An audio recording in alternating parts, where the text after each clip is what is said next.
Cette ouverture démocratique est également contrôlée, puisqu'en avril 1976, il introduit ce que Dianka disait tout à l'heure, ce qu'on appelle le tripartisme, avec trois pôles.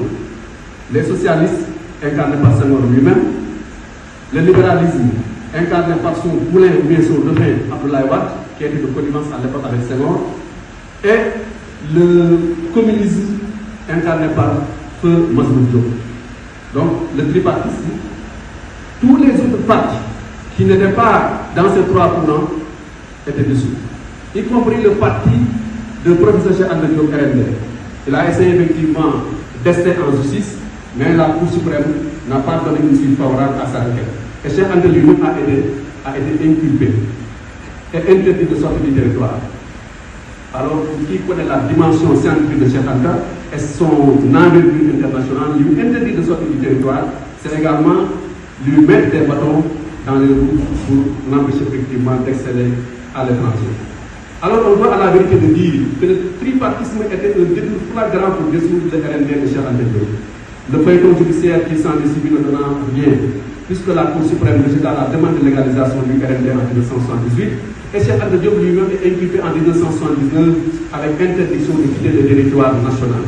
Quant à Majhemout Diop, son parti ne sera autorisé à participer à des élections pour législatives de 1978. Il n'y a donc que le PDS d'Abdoulaye Wade, qui était très minoritaire à l'époque, et le parti de Léopold Sédar Senghor, qui avait participé donc, à l'élection présidentielle de 1978, encore une fois gagné par Senghor à hauteur de 82,20% des suffrages.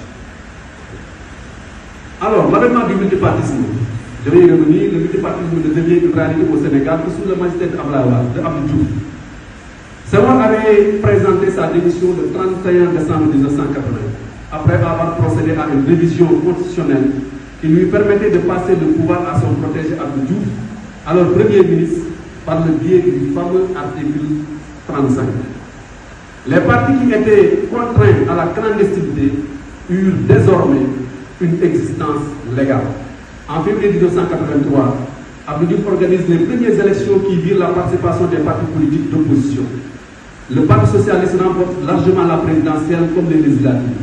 Mais pour la première fois au Sénégal, des partis de l'opposition ont réussi à élire des députés en dépit d'un processus électoral qui laissait à désirer.